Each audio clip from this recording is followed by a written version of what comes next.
நாம் முன்னேற வேண்டும், நம் பிள்ளைகளை முன்னேற்ற வேண்டும் என்ற எண்ணத்தோடு தான் இங்கே அமர்ந்திருப்பீர்கள். இளைஞர்களாக இருக்கட்டும், பெரியவர்களாக இருக்கட்டும், யாராக இருக்கட்டும். ஈன்று புறந்தறுதல் எந்தலை கடனே, சான்றோனாக்குதல் தந்தைக்கு கடனே. ஏன் இந்த இடத்துல இதை சொல்றேன்னா, பெற்று கொடுப்பது ஒரு தாயினுடைய வேலை. பிள்ளையை, அந்த பெற்ற பிள்ளையை பெரிய ஆளாக, சான்றோனாக, பண்புள்ளவனாக, நல்லவனாக மாற்றுவது தந்தையினுடைய வேலைன்னு 1000 வருஷத்துக்கு முன்னாடி தமிழ்ல சொல்லிட்டு போயிட்டான். புள்ள நல்லா படிச்சா பாத்தியாடி என் புள்ள எவ்வளவு புத்திசாலி அப்படின்னு சொல்றதோ, உருப்படாம போயிட்டா என்னடி பிள்ளையா பெற்றிருக்கேன்னு மனைவியை திட்டக்கூடாதுங்கிறதுக்காகவே கணவர்களினுடைய கடமை என்ன என்று 1000 வருடங்களுக்கு முன்னாடி சொல்லிட்டு போயிட்டான். தாயையும் விட்டு வைக்கவில்லை. தாய்மார்களுக்கு என்ன சொன்னான்னு தெரியுமா? எந்த குழந்தையும் நல்ல குழந்தை தான் மண்ணில் பிறக்கையிலே, அது நல்லவராவதும் தீயவராவதும் அன்னை வளர்ப்பினிலேன்னா. அப்ப தாய்மாருடைய கடமை என்ன? இந்த இடத்துல ஒன்ன சொல்றேன், தந்தை மகற்காற்றும் நன்றி அவையத்து முந்தி இருப்ப செயல். நான் வள்ளுவன் உதவின்னு சொல்லல. பெற்றோர்கள் பிள்ளைகளை சிறந்தவர்களாக ஆக்குவது அந்த பெற்றோர்கள் பிள்ளைகளுக்கு செய்யற நன்றின்னு ஏன் சொன்ன தெரியுமா? எந்த பிள்ளையும் இந்த அம்மா அப்பாட்ட தான் பிறக்கணும்னு வரம் கேட்டு வர்றதில்லை. பிள்ளையை பெற்றெடுப்பது நாம், பிள்ளை வரம் கேட்பது நாம். நம்முடைய தலைமுறை வளர வேண்டும் என்பதற்காக நம்முடைய பிள்ளை, நம்முடைய பெற்றோர் நம்மை பெற்றோர்களாக ஆக்க வேண்டும். கணவன் மனைவி உறவாக இருந்தது தாய் தந்தை உறவாக மாற வேண்டும் என்று பிள்ளையை பெற்றெடுத்தால், பெற்றெடுக்கின்ற பெற்றோர்கள் அந்த பிள்ளையை ஒழுங்காக வளர்க்க வேண்டியது அவர்களுடைய கடமை என்பதனால் வள்ளுவன் உதவி என்று சொல்லாமல் நன்றி என்று சொன்னான். இந்த இடத்திலே நீங்கள் புரிந்து கொள்ள வேண்டும் நண்பர்களே. ஒரு சாதாரண நரேந்திரனை விவேகானந்தராக மாற்றியது ஒரு தாய். அவரே எழுதுகிறார். ஒரு சாதாரண மோகன்தாஸை மகாத்மாவாக மாற்றியது என்னுடைய தாய் என்று சத்திய சோதனை புத்தகத்திலே மகாத்மா எழுதுகின்றார். ஒரு சாதாரண சிவாஜியை வீர சிவாஜியாக, சத்ரபதி சிவாஜியாக மாற்றியது என்னுடைய தாய் என்று சிவாஜி குறிப்பிடுகின்றான். இதையெல்லாம் ஏன் சொல்லுகின்றேன் தெரியுமா? தாய்மார்களினுடைய, பெற்ற தாயினுடைய பெருமை என்ன என்பதை இங்கு இருக்கின்ற அத்துணை பேரும் உணர வேண்டும். தாய்மார்கள் உணர வேண்டும். எப்படி தெரியுமா? தாமஸ் ஆல்வா எடிசன், இதோ எரிகின்றதே, பிரபஞ்சத்தினுடைய பிரம்மாண்ட தேவையான மின்சார பல்பை கண்டுபிடித்த தாமஸ் ஆல்வா எடிசன் 4ஆம் வகுப்பு படிக்கும் போது அவருடைய ஆசிரியர் ஒரு கடிதம் எழுதி கொடுக்கின்றார். இந்த கடிதத்தை உன்னுடைய தாயிடம் மட்டும் கொண்டு போய் கொடு என்று. கடிதத்தை பிரித்து படித்த அந்த தாய் கண்ணீர் விட்டு அழுகின்றாள். இதை பார்த்த தாமஸ் ஆல்வா எடிசன், ஏமா அழுகுறேன்னு கேட்கிறான். இல்ல, நீ ரொம்ப புத்திசாலி, உன்னோட உள்ள மாணவர்கள் எல்லாரை விட நீ புத்திசாலியா இருக்க, அதனால உன்னை அந்த ஸ்கூல்ல படிக்க வைக்கிறதுக்கு வாய்ப்பு இல்ல, நூலகத்துக்கு அடைச்சிட்டு போய் படிக்க சொல்லிக் கொடுங்க, நீங்களே சொல்லிக் கொடுங்க, அவன் பெரிய ஆளா வருவான்னு எழுதியிருக்காருன்னு சொல்றாங்க. யார் அந்த தாய்? கணவனை இழந்த விதவை பெண். உண்மைன்னு நம்புறான். தினம் நூலகத்துக்கு போறான். ஆயிரக்கணக்கான கண்டுபிடிப்புகளை கண்டுபிடிக்கின்றான். உலகத்திலேயே மிகுந்த அறிவாளியாக மாறுகின்றான். அம்மா இறந்து போறாங்க.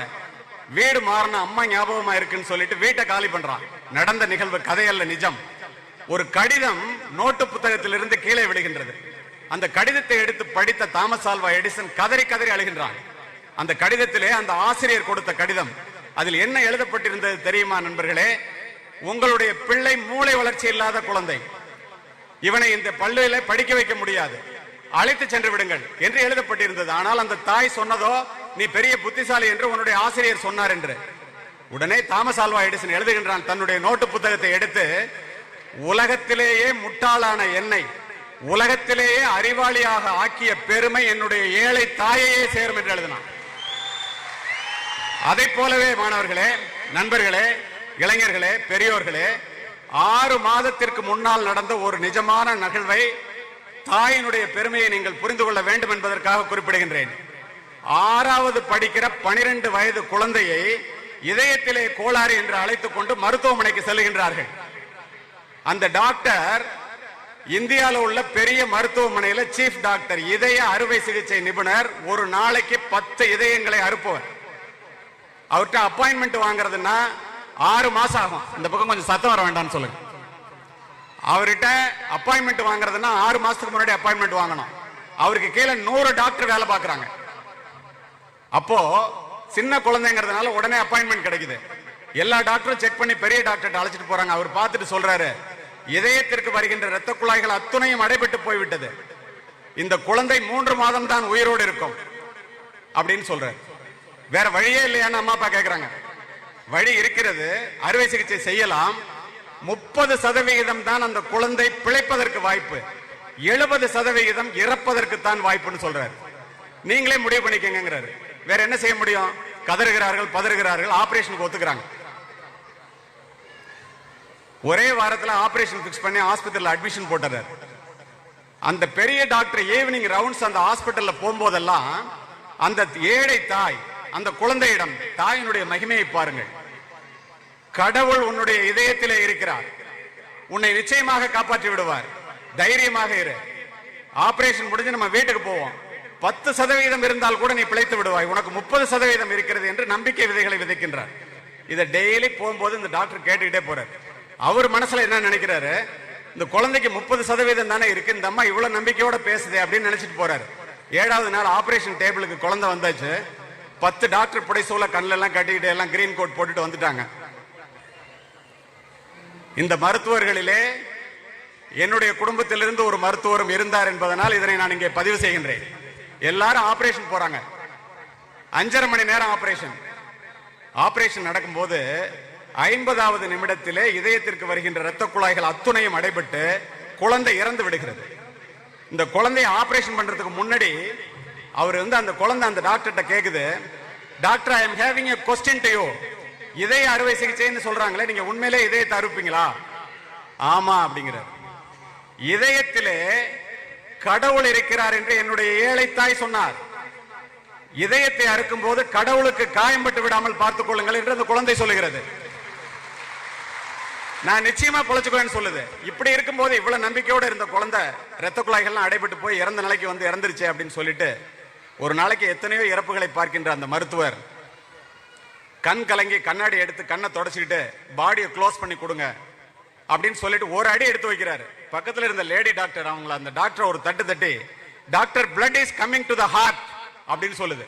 உடனே லங்ஸ் மிஷின், இதய மிஷின் எல்லாத்தையும் ஆபரேட் பண்ணி எல்லாத்தையும் வேகமா செயல்பட வைக்கிறாங்க. 5.5 மணி நேரம் நடக்கிறது.